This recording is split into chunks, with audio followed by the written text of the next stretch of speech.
Assalamualaikum warahmatullahi wabarakatuh. Pada kesempatan kali ini saya akan menjelaskan suatu alat ukur yaitu multimeter.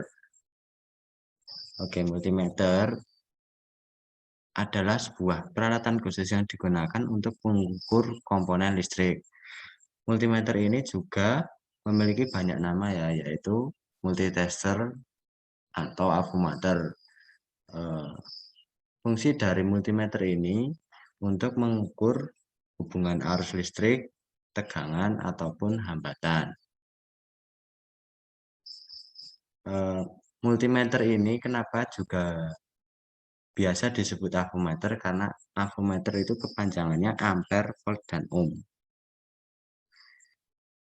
Mungkin itu sedikit penjelasan tentang multimeter. Prinsip kerja multimeter.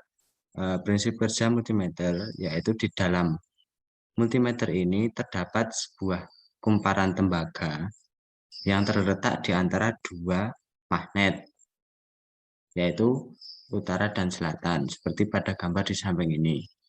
Dalam kumparan tersebut juga terdapat sebuah jarum penunjuk yang bergerak menunjukkan skala tertentu apabila dua ujung kumparan tersebut dialiri arus listrik. Jadi, apabila dua kumparan ini diletakkan pada suatu komponen yang ada hubungannya dengan listrik, maka akan menggerakkan ini jarum ini ya.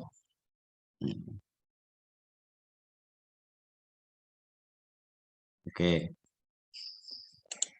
Untuk selanjutnya, di sini saya akan menjelaskan bagian-bagian dari multimeter. Yang pertama yaitu jarum penunjuk. Jarum penunjuk ini berfungsi untuk menunjukkan berapa hasil dari pengukuran tersebut. Kemudian terdapat skala. Skala ini menunjukkan angka ya. Jadi jumlahnya atau hasilnya itu berapa. Nanti jarum ini akan menunjuk ke skala berapa untuk mengetahui hasil dari pengukuran. Kemudian nomor 3 itu terdapat Euro adjust screw. Nah, di sini komponen ini berfungsi untuk mengset nolkan jarum penunjuk ini agar berada di titik 0 sebelah kiri. Ini ya. Ini untuk mengeset di pengukuran ampere atau arus maupun tegangan. Kemudian yang nomor 4 ini terdapat Euro ohm adjuster knob. Di sini untuk mengukur bukan mengukur tapi mengset 0 pengukuran tahanan agar berada di titik 0 sini ya. Kan skala ini menunjukkan ohm. Jadi sebelum melakukan pengukuran kita melaksanakan set 0 menggunakan ini. Jadi kabel probe ini kita tempelkan dan kita set 0 di angka 0 ini dikalibrasi. Kemudian yang nomor 5 ini lubang atau positif terminal. Nah, lubang ini untuk menempatkan kabel probe yang merah ini, kabel probe positif, dan yang negatif ini untuk kabel yang hitam. Kemudian di sini juga terdapat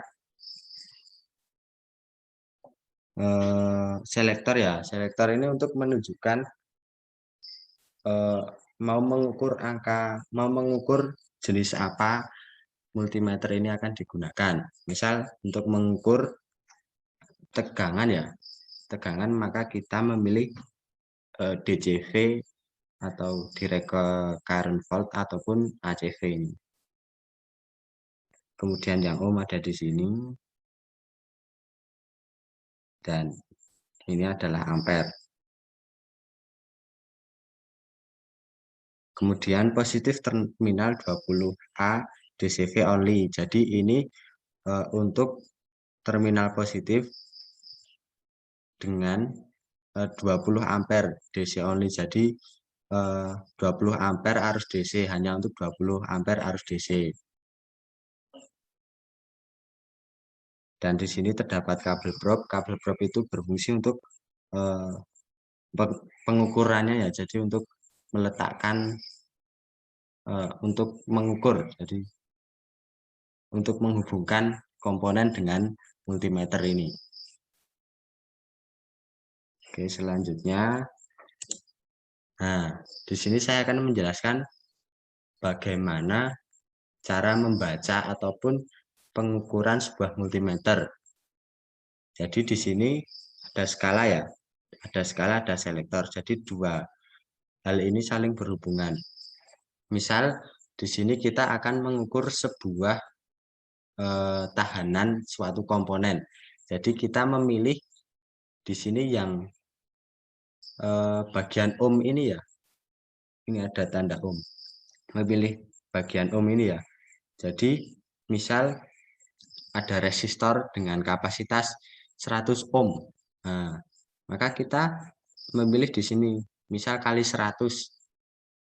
Misal kali 100 ya, maka nanti akan menuju di sini ya. Ini yang ohm. Jadi selektor ini akan menuju ke kali 100. Kalau resistor itu menunjukkan 100 ohm, maka di sini akan menunjuk arah angka 1 ini. Jadi kan 1 itu artinya 1 kali 100, maka tahanan resistor tersebut adalah 100 ohm. Kalau di angka kali 10, maka selektor ini akan menunjukkan angka 10 dan seterusnya.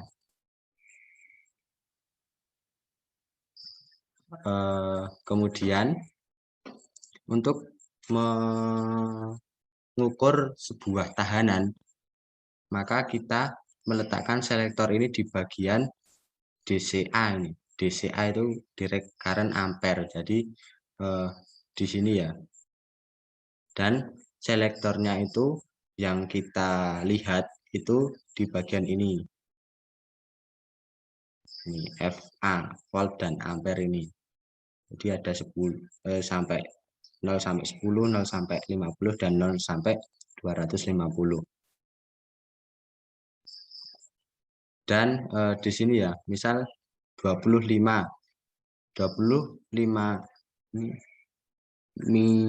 miliampere, maka ini selektornya nanti akan menunjukkan di sini ya, yang 25 ini. Ini kan 25, 25, 25, maka yang dilihat itu yang bagian 0 sampai 250. Dan jika ini kan ada 50 mikro ya, itu yang dilihat 0 sampai 50. Ini juga harus diperhatikan ya. Di bagian sini 0 sampai 250 itu bagian yang ini 2,525 ini, dan yang 50 ini yang di sini. Nanti tinggal dikalikan, misal mengukur di angka sini ya 50 ya. Berarti di sini menandakan kalau selektor di angka 25 mikroampere, berarti miliampere, berarti di sini kalau di angka 50 berarti itu 5 miliampere. 5 miliampere, 10 miliampere, 15, 20, dan di sini 25. Dan seterusnya. Kemudian untuk mengukur sebuah tegangan, maka selektor ini akan kita tempatkan pada DCV atau ACV. Itu tergantung arus DC atau arus AC. Dan yang sama seperti yang ampere tadi, kita harus melihat ini ya. Misal di sini ada angka 10, nah berarti kita melihat skalanya 0 sampai 10 ini. Dan angka di selektor itu pasti tidak akan menunjukkan, pengukuran tidak akan lebih dari angka selektor yang akan ditunjukkan. Misal 11 volt ya, 11 volt. Kita mengukur sebuah baterai 11 volt. Kita tidak akan bisa eh, menggunakan selektor nomor 10 ini. Karena apa? Ini tidak akan lebih dari 10 volt, maka kita harus menggunakan 50. Misal seperti itu. Di sini 10 ya, 10 volt. Misal kita di sini 10 volt dan tegangan yang dihasilkan itu di angka 6, maka di situ menunjukkan angka 6 volt, 8 volt, 10 volt. Misal selektor di angka 50. Di angka 50 berarti yang digunakan adalah skala yang ini 0 sampai 50. Berarti di situ misal di angka 40 yaitu berarti menunjukkan angka 40 volt. 50 volt. Berarti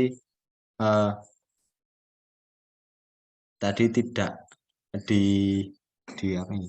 Di selektor ini tidak akan lebih, pengukurannya tidak akan lebih dengan selektor ini.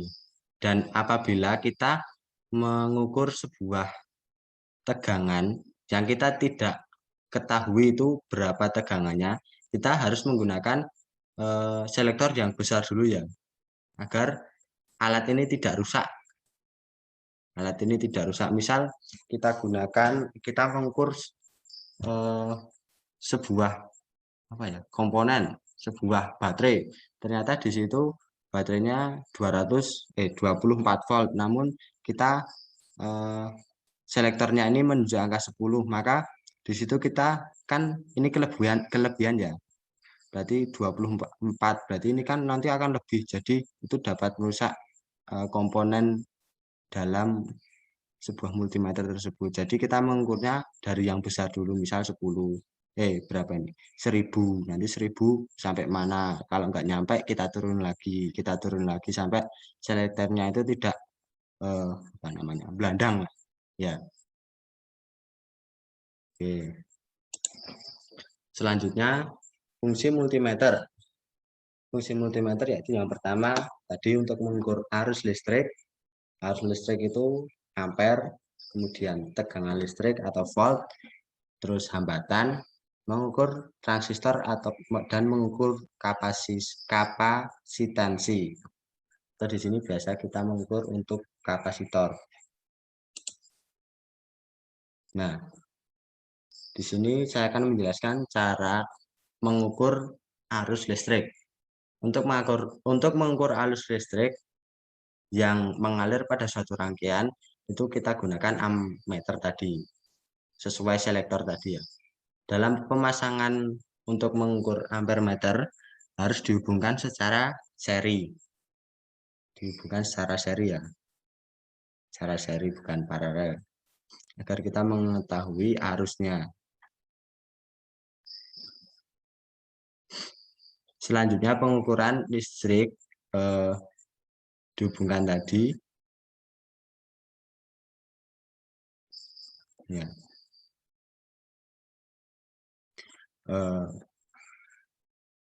Pengukuran arus listrik dihubungkan secara seri karena tahanan ampere, tahanan dalam ini dibuat sangat kecil mendekati 0 ohm. Jadi kalau ampere dipasang secara paralel akan terjadi hubungan singkat sehingga alat ukur tersebut rusak. Ya, ini perlu diingat ya. Jadi untuk mengukur suatu arus itu harus dihubungkan secara seri. Kemudian mengukur tegangan. Kalau mengukur tegangan itu kita hubungkan secara paralel. Voltmeter harus dihubungkan secara paralel.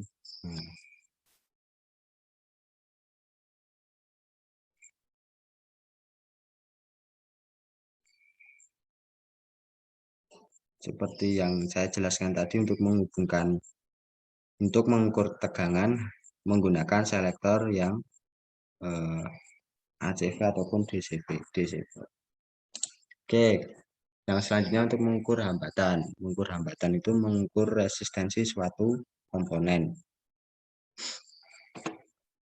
Pada saat mengukur tahanan, benda yang diukur harus dilepas dari rangkaian listrik. Pada kedua ujung benda yang diukur dihubungkan dengan ohmmeter. Dengan demikian dasar tahanan dapat dibaca seperti pada gambar ini. Jadi dihubungkan gini, nanti sesuai selektor maka skala maka jarum ini akan menunjukkan angka berapa pada skala. Oke, kemudian multimeter juga dapat bisa mengukur transistor. Yang pertama yaitu mengatur ohm pada saat selektor knob menunjukkan skala ini, menghubungkan dustbin seperti pada gambar. Ini yang NPN dan PNP itu berbeda ya. Jadi kalau NPN itu yang yang emitor itu di probe yang positif ya, dan sebaliknya. Kemudian membaca skala pada ICO atau miliampere. Selanjutnya mengukur kapasitansi. Yang dilakukan yaitu men-set range selektor knob pada C mikrofarad, memutar 0 adjuster dan menggunakan tas manual membaca pointer pada skala pada saat mainnya. Jadi nanti pertama yaitu mengset pada mikrofarad tadi.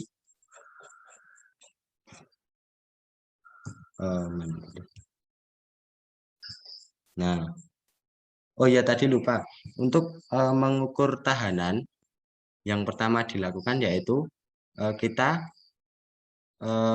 letakkan selektor ini pada kali berapa dulu. Misal di kali 1000. Setelah itu kita mengkalibrasi dulu ya. Jadi probe-nya itu kita letakkan, kita letakkan. Jadi probe positif dan negatif ini kita tempelkan, kemudian kita set 0 menggunakan tadi set 0 dengan 0 ohm adjuster knob. Jadi ini berfungsi untuk mengset 0 pada selektor ohm. Jadi di ohm misal kali 1000, nah kita mengset 0.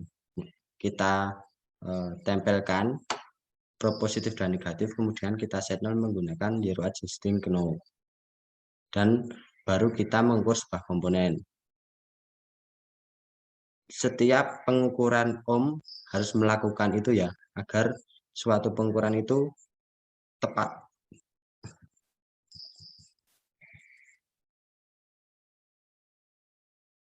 Oke, selanjutnya macam-macam multimeter. Multimeter itu setahu saya ada 2 macam multimeter. Yang pertama yaitu multimeter analog dan yang kedua yaitu multimeter digital. Multimeter analog ini berciri-ciri berupa tampilan jarum yang dilengkapi dengan skala atau angka hasil ukur. Dengan kata lain, jenis analog lebih manual perhitungannya sehingga dibutuhkan ketelitian, terutama saat menentukan tegangan atau voltase yang cukup besar. Jadi multimeter analog ini manual lah, cara penggunaannya manual. Beda dengan multimeter digital. Multimeter digital ini udah lebih canggih. Alat ukur jenis digital lebih sering digunakan karena cara kerjanya lebih mudah dan akurat. Hasil alat ukur dapat dengan mudah dibaca pada layar digital yang tertera. Jadi kita tinggal mengset ini ya, sama selektor kita set, tapi tidak ada kali-kali. Jadi di sini cuma ada ohm, ada ampere dan ada volt. Jadi misal mau mengukur tahanan, kita mengset selektor ketahanan, langsung kita ukur menggunakan probe. Jadi lebih mudah dan lebih teliti. Lebih mudah, lebih teliti. Namun harganya beda. Di sini yang digital itu biasanya lebih mahal ya. Oke, selanjutnya. Jadi tidak jauh beda dengan alat ukur yang lainnya. Multimeter ini juga memerlukan pemeliharaan agar komponen atau komponen yang ada di dalamnya itu awet. Jadi multimeternya itu bisa awet. Hal yang harus dilakukan yang pertama yaitu jangan menempatkan multimeter di dalam medan magnet yang kuat, karena komponen dalam multimeter terdiri atas komponen elektronika yang sangat peka terhadap medan magnet. Jadi jangan diletakkan di magnet-magnet lah. Kemudian Apabila mengukur besaran listrik yang tidak diketahui, mulailah dengan jangkauan yang terbesar. Sebagai contoh, apabila mengukur tegangan PLN yang tidak diketahui, selektor diarahkan ke ACV 750. Apabila pada posisi tersebut jarum penunjuk tidak bergerak, maka selektor diarahkan ke posisi yang lebih rendah. Seperti yang saya jelaskan tadi. Jadi mengukurnya itu dari selektor yang lebih besar, yang besar dulu. Nanti jika tidak bisa dilihat pengukurannya, kita turunkan, sampai terlihat pengukurannya. Kemudian C, jangan menempatkan multimeter di tengah terik matahari. D, jangan menempatkan multimeter di tempat yang bergetar, misal di engine stand yang sedang dihidupkan. Jadi, kenapa jangan ditempatkan di tempat bergetar? Nanti kan multinya bisa bergetar, jadi selektornya itu tidak bisa menunjukkan bukan selektor, jarumnya tidak bisa menunjuk dengan teliti, dengan jelas, dan itu bisa mengocak dalam komponen dalam multimeter. Kemudian E, jangan mencuci multimeter dengan cairan pelarut seperti bensin, tenul, dan bahan pelarut lainnya. Itu tadi pemeliharaan multimeter agar multimeter dapat awet. Oke, mungkin itu saja dari saya. Terima kasih sudah menyimak penjelasan dari saya. Mungkin itu saja dari saya. Mohon maaf apabila terdapat kekurangan dalam menjelaskan materi tentang multimeter ini. Cukup sekian. Wassalamualaikum warahmatullahi wabarakatuh.